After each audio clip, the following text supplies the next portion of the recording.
Elle s'approcha du séduisant inconnu assis au bar, dont les doigts traçaient légèrement le bord de sa bière. Vous espérez avoir de la chance ce soir, beau gosse? La chance me joue des tours depuis des années. Ce soir, ce n'est qu'un tour de plus. Et vous, qu'est-ce qui vous amène ici? Qu'est-ce qui vous amène ici?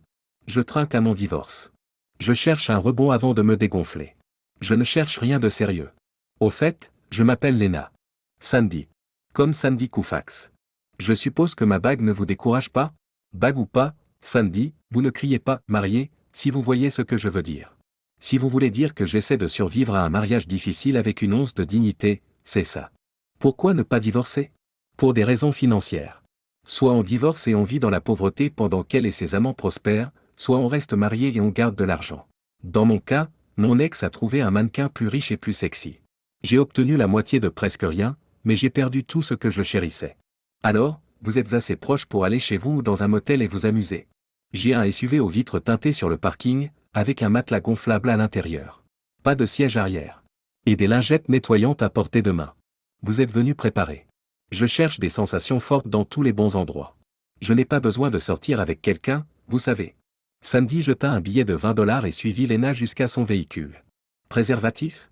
Je suis clean, promis. Tu ne mentirais pas à ce sujet, n'est-ce pas? Propre pour autant que je sache. Si j'étais encore avec ma femme, qui sait? Mais pour ce qui est de mon partenaire actuel, ma main, pas de MST ici. Ça me va. La pilule couvre la peur de la grossesse à 97%. C'est une chance que je prendrai n'importe quand. Après l'amour. Alors, Lena, comment c'était pour toi? Oh, Sandy, c'était incroyable. Vous avez exploré des territoires que personne d'autre n'avait touchés. Tu as établi une nouvelle norme. Je pourrais être ruiné pour n'importe qui d'autre. Oh là là. Effronté. Ils gloussent ensemble. Mais sérieusement, Lena, que ressens-tu à l'idée d'être dans cette situation? Tu sais, j'y ai réfléchi. Je n'ai pas vraiment l'impression de contribuer à l'infidélité. Avez-vous l'impression de trahir votre femme? J'ai plutôt l'impression d'égaliser les chances. Je me dis que je suis à 1000 lieues de ce qu'elle a fait. Je doute de pouvoir égaliser cela en une nuit, aussi tentant que cela puisse être. Leur deuxième rendez-vous fut plus lent, rempli de tendresse. Les mots semblent leur échapper par la suite, chacun hésitant à exprimer des sentiments qui pourraient compliquer les choses demain. Ils s'habillent en silence. En sortant du 4x4, Lena mentionna qu'elle rentrait chez elle. Sandy ressentit le besoin de dire quelque chose. Si je te manque, fais-moi signe. J'ai bien aimé, ma petite. Waouh, Sandy. C'est un sacré compliment. Si je suis aussi bon, je devrais peut-être commencer à faire payer. Je plaisante, je n'ai pas pu résister. Mais honnêtement, c'était génial d'être avec toi. C'était bon d'être avec quelqu'un d'authentique, sans intention cachée. Ça ne me dérangerait pas du tout de répéter l'expérience. Ouah, tu deviens sentimental avec moi, hein? Ils rirent un peu et s'embrassèrent longuement pour se souhaiter bonne nuit, espérant manifestement une autre rencontre. Sandy rentra chez lui, l'endroit qu'il partageait parfois avec sa femme. Étonnamment satisfait de la soirée, Lena lui avait redonné confiance dans les femmes libres et honnêtes. Il s'installa dans son lit, se remémorant Lena, et s'endormit. Le lendemain matin, Sandy prépara du café tandis que sa femme, Kerry, entrait en titubant, plus mal en point que d'habitude. Elle lui lance un regard interrogateur. « Qu'est-ce que tu regardes? Je plaide le 5e pour la préservation de moi-même. Vous trouvez ça drôle? Tu n'es pas curieuse de savoir ce que j'ai fait? Ce n'est pas vraiment un mystère. Laissez-moi deviner, vous avez eu une nuit folle, beaucoup de boissons, et de la compagnie sous diverses formes. Je dirais que je suis proche. C'est faux. Je n'ai pas dansé. Juste de l'alcool, de l'herbe qui tue, et une douzaine de mecs d'horizons différents. Je leur ai donné carte blanche. Et tu ne peux rien y faire. Je trouverai quelque chose. Qu'est-ce que ça veut dire? Expliquer pourrait ne pas fonctionner avec ton état mental actuel. Et si tu te reposais pendant que je vais travailler? Avant de partir, où est le Tylenol? Le Tylenol ne possède pas ce genre de prouesse. Regarde dans l'armoire à pharmacie, comme d'habitude. Pas besoin d'attitude. Bien sûr, ma chère. Va te faire voir, espèce de crétin. Au fil du temps, Lena et Sandy ont continué à se fréquenter, leur rencontre évoluant au-delà du sexe, même si chaque rendez-vous se terminait par une étreinte sensuelle. Finalement, Lena a pris la décision de mettre fin à leur relation. Elle a fait part à Sandy de son inquiétude croissante à l'idée de développer des sentiments sérieux pour lui et d'avoir l'impression de s'immiscer en tant qu'autre femme, dans son mariage, d'autant plus que Sandy ne montrait aucune volonté de divorcer.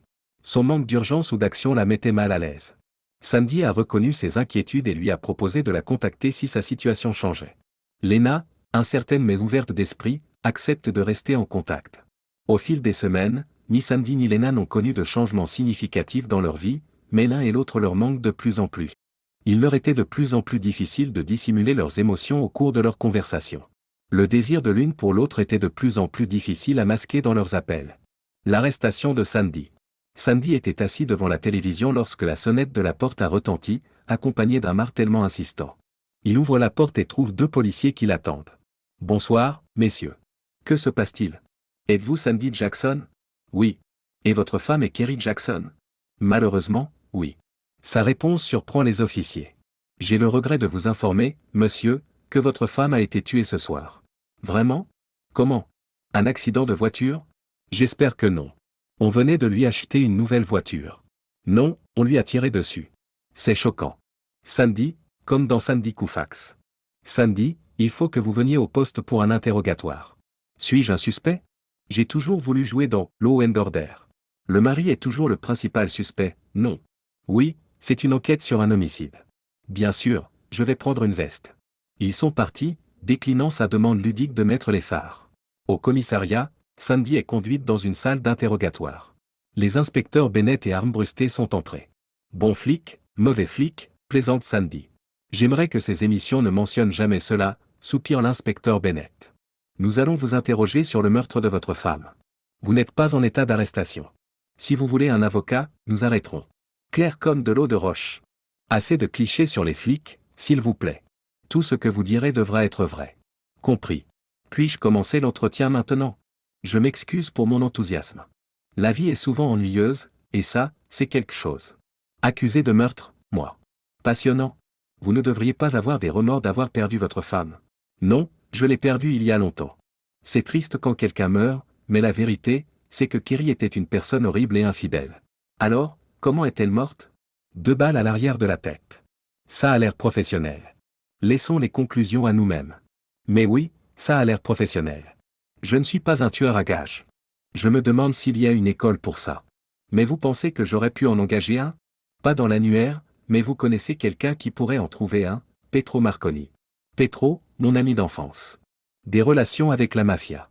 Oui, la partie la plus excitante de mon histoire, un ami avec des liens avec la mafia. Pardon, vous disiez? Il est possible que Petro ait trouvé un tueur à gages. Pouvons-nous passer à la bonne partie? Voyons ce qu'il y a contre moi. Motif, je la détestais, elle me menaçait régulièrement d'un divorce ruineux. Occasion, seule à la maison, impossible de vérifier. Pas d'armes enregistrées. Quel type d'arme? À .22? Les spectacles disent que les pros utilisent ça. Il aurait pu avoir une arme illégale. C'est plus difficile maintenant avec les anti-second amendements au pouvoir. On m'a testé pour les résidus de poudre, mais j'aurais pu porter des gants. Donc, le fait que j'utilise mon ami lié à la mafia pour engager un tueur à gages, et que je me débarrasse de l'arme, semble être un cas ouvert et fermé. Prêt à me menotter? Je n'ai pas fait mes valises pour une soirée pyjama. L'inspecteur Armbrusté a remarqué, vous êtes un peu bizarre. Merci. Je dois dire, Madame Armbrusté, que si vous cherchez à avoir l'air d'une flic coriace, vous y arrivez. Son visage rougit de colère. Monsieur Jackson, ça suffit. Nous avons un dossier solide contre vous pour meurtre et tentative de meurtre. Attendez, comment puis-je être accusé des deux? Le meurtre couvre en quelque sorte la tentative, n'est-ce pas? Je parlais de son amant, également blessé par balle et dans un état critique. Attendez, personne n'a parlé d'un amant abattu. Lequel? Elle en avait plus d'un? Sandy acquiesce. L'homme abattu était son entraîneur de Planet Fitness. Dans le parking de sa voiture, sur le siège arrière. Il a reçu une balle dans les parties génitales, il a perdu beaucoup de sang. Bon sang, les taches de sang sont difficiles à nettoyer sur les tissus d'ameublement. Désolé, je m'écarte du sujet. Donc, vous prétendez que j'ai tué ma femme et castré un amant avec des balles. Plus gros défaut, il y a plein d'autres suspects. Qu'en est-il des femmes et des petites amies des hommes avec qui elle était? D'autres amants cherchant à se venger? Compte tenu de ces nombreuses liaisons, votre liste de suspects pourrait être plus longue. Beaucoup de gens à qui parler, vérifier les alibis. Je vais énumérer ses amants connus, quelques femmes avec qui elle est allée. Il pourrait en savoir plus. Vous pouvez faire cette liste avant de me rappeler? Je peux rentrer chez moi? Et je le répète, ne quittez pas la ville. Sandy est surpris par le nombre de personnes qui pensent qu'il a tué sa femme. Même si certains pensaient que c'était peut-être justifié, personne ne demandait franchement, tu l'as tué? Comme si une personne confrontée à de graves conséquences allait avouer. Sa réponse habituelle était, non, mais je paierai un verre à celui qui l'a tué. Puis il plaisantait, je mens, Une affaire entière pour le gars ou la fille. C'était un jeu d'attente.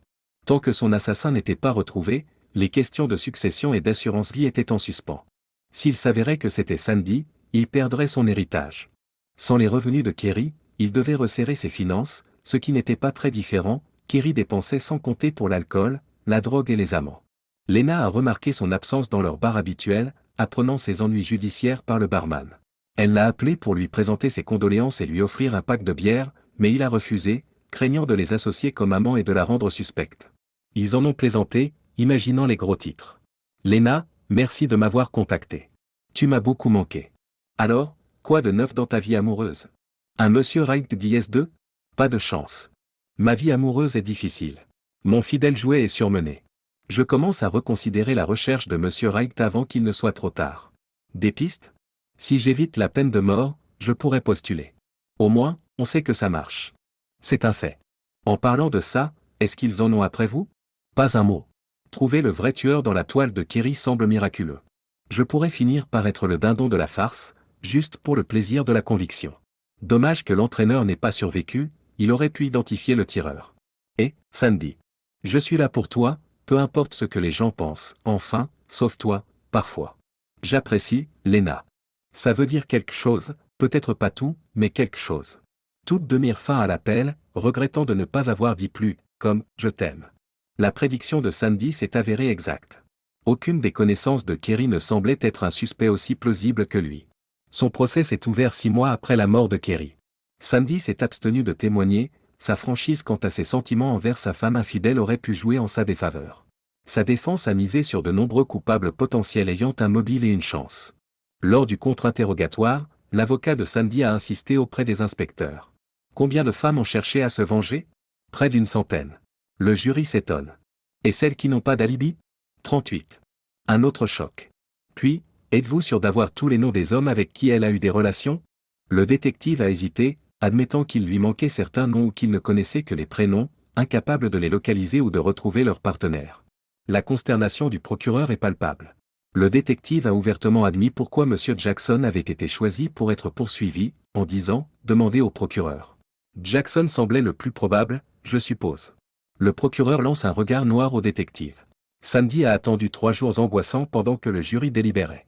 Le juge a déclaré l'annulation du procès après une division par 8 contre 4 les 2 derniers jours. Le procureur a choisi de ne pas rejuger Sandy, incapable de prouver sa culpabilité au-delà de tout doute raisonnable. Les suspects inconnus et le manque de preuves concernant le tueur à gages laissent planer le doute. Sandy se réjouit, mais sa joie s'estompe lorsque Lena quitte la salle d'audience en larmes. Elle ignore ses appels pendant des jours. Lena, c'était des larmes de soulagement. Non, j'étais triste. J'ai toujours voulu dire que j'étais sorti avec un tueur. Bien sûr, j'étais ravi. Sandy, j'ai prié pour que tu ne sois pas reconnu coupable. Mais je n'étais pas coupable, heureusement assez de jurés étaient d'accord. Je savais que tu n'étais pas coupable. J'apprécie votre foi en moi. Non, je veux dire que je savais que vous n'étiez pas coupable. Comment ça? Sandy, c'est moi qui ai tué ta femme et son entraîneur. Sandy s'est arrêtée, stupéfaite. Lena, c'est difficile à croire. Pourquoi as-tu fait ça? Sandy, je suis tombée amoureuse de toi malgré moi. Même après que nous ayons cessé de sortir ensemble, je pensais à toi tous les jours. Je ne pouvais pas supporter de te voir souffrir dans ce mariage. Finalement, j'ai pris le vieux pistolet 22 de mon père. Je l'ai suivi, j'ai attendu le moment. Cette nuit-là, je l'ai vu avec l'entraîneur. Il n'y avait personne, alors j'ai tiré sur les deux. J'ai essayé de faire en sorte que ça ait l'air professionnel. Je regarde aussi le Law & Order. Mais au tribunal, quand j'ai entendu parler de vos liens avec la mafia, j'ai paniqué, craignant d'aggraver votre cas. Vous avez tué Kerry et son amant pour me libérer et nous permettre d'être ensemble? Non, pas exactement. Je l'ai fait pour ta liberté, sans penser que tu m'épouserais. Dans les histoires, l'autre femme obtient rarement le mec. Lena, et s'il m'avait condamné? J'avouerais. J'ai toujours l'arme. Il le prouverait. Je ne te laisserai pas aller en prison, ou pire. Mais tu irais en prison. Tant que tu es libre. C'est une façon originale de dire « je t'aime », point. C'est vrai? Peut-être que tu as peur que je te tire dessus si tu ne me choisis pas. C'est en partie ça. Il y a quelque chose d'excitant à propos d'une femme avec un pistolet fumant. En parlant de ça, tu dois te débarrasser de ce pistolet là où personne ne le trouvera. Sandy réfléchit un instant. J'ai l'endroit idéal. Bien après minuit, les deux hommes se rendirent de la voiture à la tombe de Kerry Jackson. Sandy se servit d'une bêche pour créer une petite sépulture pour le pistolet, en minimisant la perturbation de l'herbe. Il a soigneusement replacé la couverture végétale, en essayant de la rendre indétectable. Il a même uriné autour de la zone pour aider à estomper les bords du gazon. Personne ne se rend sur sa tombe, elle devrait être en sécurité ici. Lena demanda, « Qu'est-ce qui t'attend, maintenant que tu es un homme libre ?» Sandy lui passe le bras autour de la taille et lui sourit, « Il est temps de te faire passer de l'autre femme à l'autre. » Il sort une petite boîte à bagues. Lena s'esclaffe, « Tu ne vas pas me demander en mariage sur la tombe de ton ex-femme, n'est-ce pas? C'est trop. Tu as raison. C'est trop vulgaire. Et si on dansait sur sa tombe et qu'on en restait là? Et c'est ce qu'ils ont fait.